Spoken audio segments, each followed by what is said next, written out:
Hey, check it out, I'm not actually wearing black for once. It's laundry day tomorrow, what can you do? Anyway, hey y'all, Boogie Night here, how's it going? And sadly, we have come to the end of the classic horror movie mini arc. Thank you so much for joining me on this interesting journey of going back in time. Now, you're probably thinking to yourself, Boogie Nights, you've already covered zombies, you've already covered vampires, are you going to do a cryptid, are you going to do a werewolf, maybe are you do something supernatural or spiritual and demonic? Well, actually, no, I'm going to close this out on something completely different. As much as the spiritual person in me wants to think that I have the possibility of interacting with maybe a ghost or a poltergeist or maybe, God forbid, a demon sometime throughout my life, I think what freaks me out the most in a horror genre is the possibility of something tangible happening to me. An example of that was I went to college in Cincinnati, and I was living in DC at the time, so on vacations I would drive back and forth from DC to Cincy. It was cheaper than plane fare, and I wouldn't have to worry about maybe delays or anything like that, except for traffic. And a movie that creeped me out very much so, driving back and forth, was the movie Duel, because it was about a lone trucker versus the lone motorist. And when you're driving through backwoods of West Virginia, Pennsylvania, Maryland, and Ohio, at like before dawn, well, that has the chance to make you want to wear brown pants. And I'm not saying this particular movie made me want to put on brown pants. It definitely set one of the baselines for that particular subgenre of horror. And that movie, of course, is Jaws. Now, Jaws was a 1975 horror drama movie directed by Steven Spielberg and was adapted from the 1974 Peter Benchley novel of the same name. Now, I have not read the Peter Benchley novel, so I cannot actually confirm or deny how much was dramatically embellished in the movie and how much was a direct draw from the book itself. I do intend to buy and read the novel, yes, an actual paper novel. I don't actually own a tablet of any kind, so shut up. I like the feeling of paper between my fingers. I'm old, what can you say? I turn 35 soon. So I do want to see what the comparisons are for that, but, well, Jaws, in my opinion, has not exactly withstood the test of time. I'll get into that later on throughout the course of this review. It still is a very good classic. Now, bar none, have there been reports of monster shark attacks? Well, I wouldn't say monster, quote-unquote, shark attacks to the caliber that is Jaws, but, of course, living in Florida, there have been reports of shark attacks on people. I don't know how big they are. I mean, even in this movie, there wasn't a comparison to what the size was, other than the titular quote, "We're going to need a bigger boat." It's just, and I think that's something that that movie does well, is that it lets you extrapolate just kind of like, well, how big is this shark exactly? I mean, you see the upper torso. I mean, once again, going into spoilers later on about it, but that's what this movie does well, is it plays with your mind. And that's what, in my opinion, makes something really classic. And whether it's a modern-day horror movie or whether it's a horror movie from back in the day, once again, like Suspiria, like Nosferatu, like Night of the Living Dead, it gives you just enough data to make you go, wait, hang on a second. And once again, with a shark, it's tangible. It has the possibility of happening to people. So with that being said, let's drive right into the meat of this entry, no pun intended. So you probably expect me to talk about the cinematography first, about why it was good. Honestly, I think the cinematography in this movie was probably the least effective.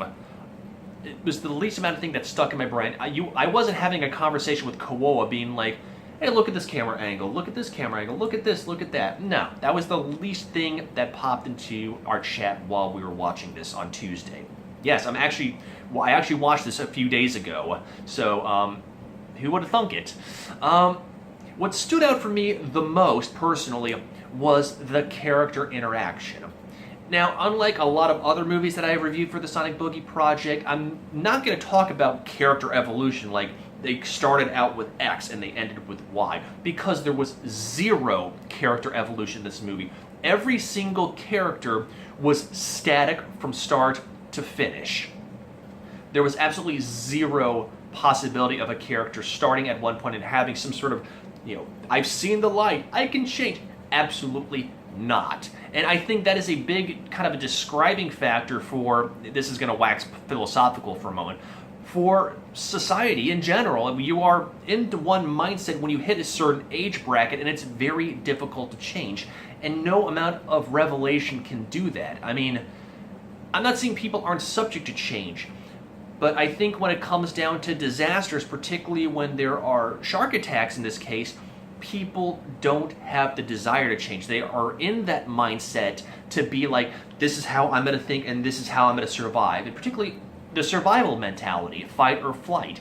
Nobody's going to care about, oh, well, little Jimmy is going to do this, and little Jimmy, I'm going to take care of little Jimmy. And when you're facing down the belly of the beast and that shark is staring you in the face, you're looking after numero uno. I'm sorry to say that, but when that kicks in, that warrior gene kicks in, 90% of the people are going to ignore all else around them. And that's kind of what this movie draws to, is that every character, primary or secondary, is using that base emotion. They don't care. But it's how they interacted with one another, which is what drew the plot forward, is what made people compelled to see what's going to happen around the next corner. You had you had Brody, the police officer on the fictional Amity Island, who was determined only to save the people of the island, not caring about anybody else, himself least of all. He was the only character in this movie with a 3-digit IQ, let's be honest with each other. You had Hooper, that was only concerned about studying the shark, about becoming the famous marine biologist or the shark wildlife person, trying to further his own credibility along, whether it was to get a book published, whether it was just for knowledge, or whether it was for fame. You had Quint, who was the shark hunter, who you knew as soon as you met him that he was the stereotypical northern redneck. And let's face it, there are rednecks all over the world. They don't just exist here down in the South, no. They exist everywhere. And he had that, gruff New Englander fisherman, like, it's my way or the highway, bitches. So, I can't believe I just said that. I apologize. It's very early in the morning right now. He had his way. Hooper had his way. Brody had his way. But that's how they meshed together. The three of them had this kind of trifecta of how to get things done. And by that function, that was how they survived. Well, sort of. But spoilers will come at the end, as per always, for those that haven't seen Jaws. And then as a secondary characters, you had Brody's wife, who tried to be flexible, but once again, when it came down to that primal instinct to protect her and Brody's family, the children, other beachgoers, other people, the tourists, it was her own primal instinct. And then you had the moneymaker mayor, who was pretty much the stereotypical mustache-twisting Boris from Rocky and Bullwinkle, that was only out to try and make money for the island, didn't really care what anybody else thought. And even the blind revelation of the shark attack killing people, he still was he was left in kind of just shock, being like, well, what do I do? And you try to see the wheels turning in his head, and any person that was sensible enough would say, close down the beach, we need to make sure that nobody else dies. He was put into this moral quandary of make money or make people happy. But it kept going back to the well of him trying to figure this out, and in the end, money kept trying to win him over. So you had Brody and Hooper knocking heads with him, saying like, look, we have to catch the shark, we have to study the shark, we have to keep people safe, but this is how we get through the winter. And that furthered the plot as well, was because you expected it out of him. You didn't expect him to make a change. And I think that's what this movie does differently than all other horror movies out there, whether it's of the tangible monster movie, whether it is the supernatural, is because instead of that evolution, no, they weren't fazed by it. They still had that one thing dead set in their mind and their heart. So anyway, with that being said, just take that into account when I talk about everything else. Kind of dovetailing off the character interaction with one another was the macro and the micro of things. You had the shark attack as the macro plot point. And then, I'm not going into the plot points just yet, but you had the micro perspectives, as I said, about Hooper wanting to study, Quint to catch, Brody to keep safe. And these micro plot points all came down to one thing: making sure the shark was taken care of, which almost drew into this Machiavellian perspective of the ends justify the means. We're going to put ourselves at risk. We're going to do whatever it takes to make sure that the beach is safe, that I become famous, that I have this big leering shark jaw on the wall. Which I think was pretty cool, and that goes into the next point, which is the overall experience and ambience the movie provides for you from the few comedic moments that kind of split the overall dramatic tension, because that's what it was this overall sense of just dread from the get-go. I mean, from the first, obviously, the titular skinny dipping scene out of the very beginning of the movie, which this movie was made famous for, was drunk guy getting ready to join drunk girl in the ocean for some skinny dipping action. He gets drunk, passes out on the beach, she swims off, and then gets dragged under by the shark. And from there, you have this cold sense of, it just gets under your skin. You don't know who's going to be the next victim. And there were plot twists back and forth, so you were kept on your toes throughout the whole course of this movie. And then even when you had Quint and Hooper and Brody on the boat, and there was the occasional lighthearted moment. I mean, come on, the titular tired and I want to go to bed, which Emerson, Lake and Palmer did the original version of, by the way, which I heard even before I saw this movie. Once again, it's kind of, it takes you into this false sense of security. Like, you know, I got a few moments to catch my breath, and here comes the shark, back for more. And even up until the last 1 minute, up until the credits started rolling, when you know you're at the end of the movie, you still don't know if Steven Spielberg is going to throw a wrench, or maybe a fin, into the overall vibe of it. Even though you know in the back of your mind that there's a 99% chance that it's a done deal, and we're going to go into the falling action away from the climax. And that's what this movie does so incredibly well. Even when the schlock is aside, even when you can't help but kind of giggle at the effects and the design, once again, I'm going to go into that, it didn't cut away from that. And while that may not have this movie, like I said, withstanding the test of time, it still gives you that overall vibe that sets a baseline for horror as a whole, whether it's the monster subgenre or horror in general, the overall umbrella. Now, with that being said, I do want to talk about the effects because they are kind of janky, because they are kind of embellished to some degree, some aren't, but you know when the shark pops out of the water, you can't help but just go, that's aged about as well as the can of Billy beer sitting on my shelf, and that beer is probably about as old as I am. But, I mean, then again, it was that timeline. It was in the 70s, and there weren't a lot of special effects back then that really catered to the monster, tangible monster kind of thing. You look at King Kong, you look at Creature of the Black Lagoon, and they are janky, they are schlocky, kind of silly. And once again, when Jaws pops out towards the latter half of the movie, you're just like, wow, holy crow, that is bad. But then everything leading up to that point, you only see the shark's dorsal fin popping out of the top, and then people get sucked under the water and killed. And maybe you see a couple of caudal fins slapping against a boat or something like that, but you don't see it. It's all open to your imagination. And yes, you do get the blood stains in the water, which are done very well, or blood spurting out onto somebody or onto the deck of the Orca or anything like that.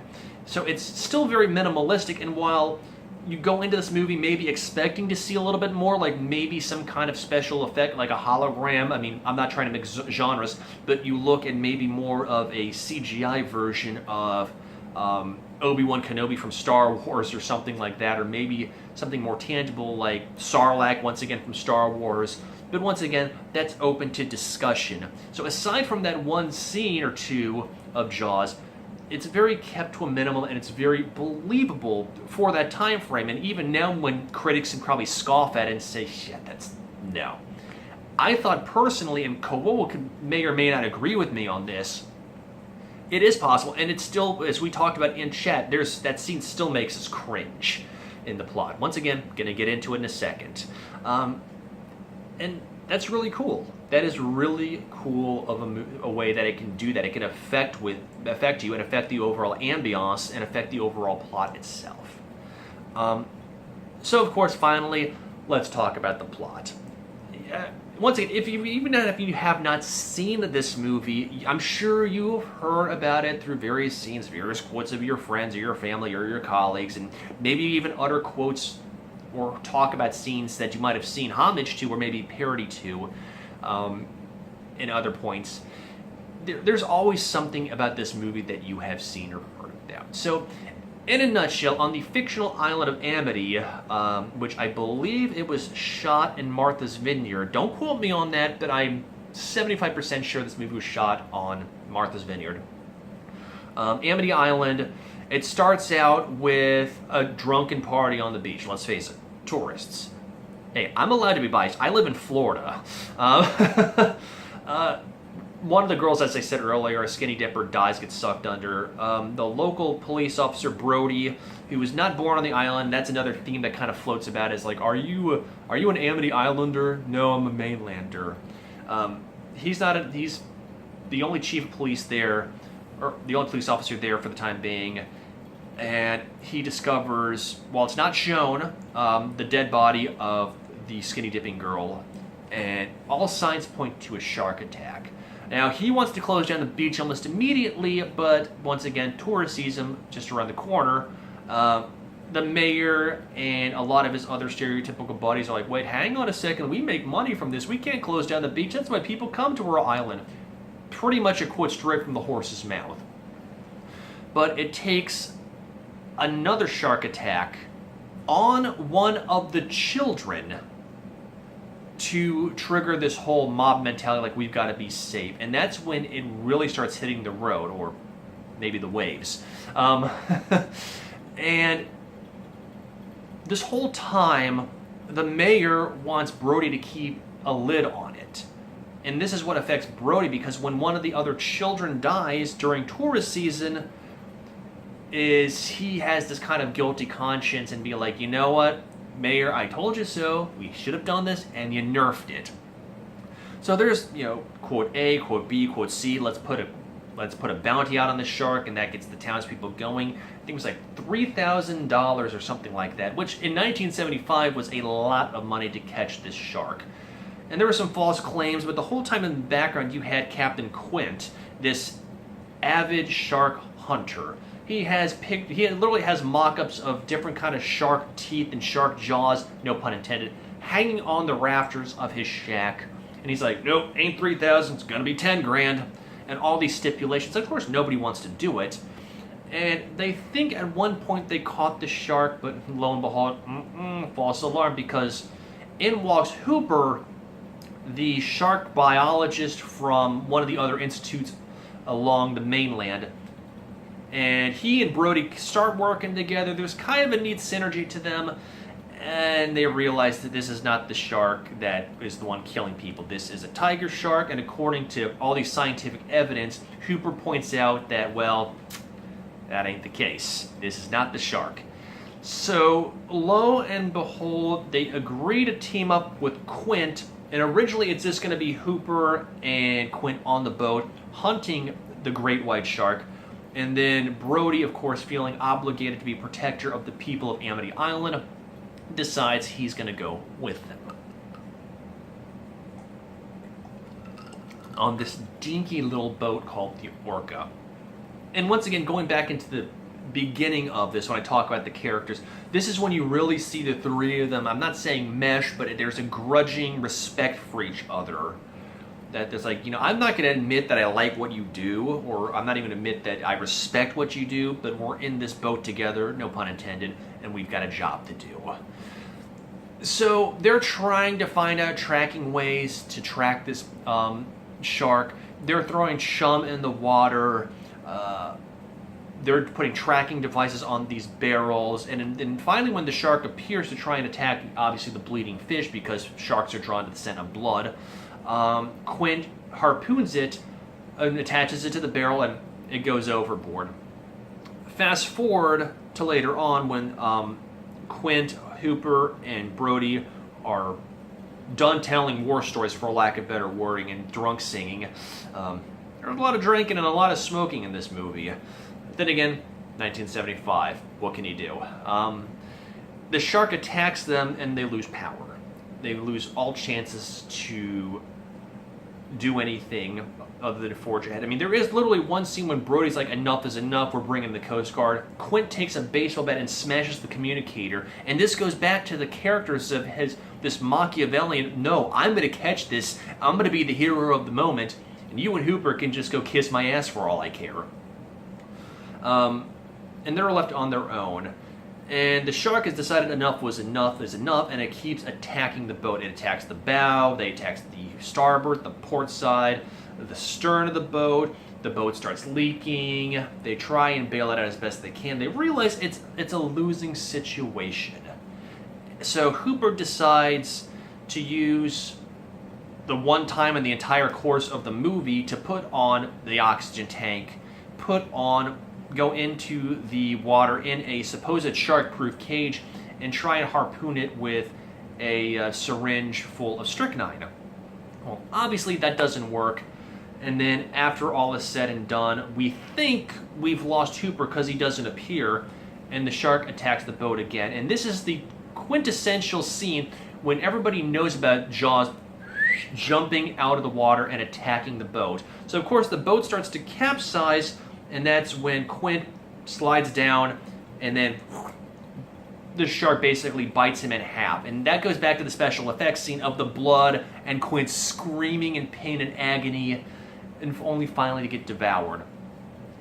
And Kowal and I were kind of joking about this earlier, even before the movie began, about the symbolism, yes, I know, insert film brain, symbolism thing, about that keeps going back to the oxygen tanks, it keeps going back to the cage. Brody, being the fact he's the only person on that boat with a 3-digit IQ of common sense, somehow manages to shove one of the oxygen tanks into the shark's mouth, and the whole time this boat is continuing to capsize, he climbs up what's remaining of the mast, I guess you could call it, in a crack shot, shoots the tank, and the tank blows up, killing the shark. Once again, the shark blows up, but you still have this modicum of like, is this the end? Is this really the end? And then when you think it's just Brody to himself, out pops Hooper. So the two of them, the movie ends with them paddling back to the shore of Amity Island, which you can kind of see in the distance. But once again, well, it's implied, to me personally, it's never guaranteed. And I think that's kind of cool too, because, well, since there were several sequels after this, terrible, it did a good job of sequel baiting, which it was subtle, and yet it was effective, unlike these movies nowadays, which are blatant slaps in the face of sequel baiting. So this movie does very well. Once again, it hasn't aged well, but that doesn't detract from the fact that it was solid. The ambience was good, the characters were good, cinematography, take it or leave it, but overall, a decent movie. Not my favorite horror movie, I will admit it, but I'm not going to be one to change the channel if it comes up on TV or if it comes up on my computer, or somebody says, hey, you want to watch Jaws? Yeah, why not? I'll give it a go. I think it's decent enough. But that's just my opinion. Let me know what y'all think. Your opinion matters more. You know, what did you think of various things that I talked about? Could there be more of X? Could there be less of Y? Tell me what you think down below. But of course, before I call it a day, or I guess in this case call it a night, if you like the Sonic Boogie project and you want to see more, I do have a Twitter page as well as a public Discord channel, and links to both of those are in the description below, as well as a link to my Twitch page, and if you have some money you decide you want to get rid of without, throwing it off a bridge, my Patreon account. Of course, with that being said, y'all have a fantastic evening, and I'll catch you in the flip side, alright? Peace.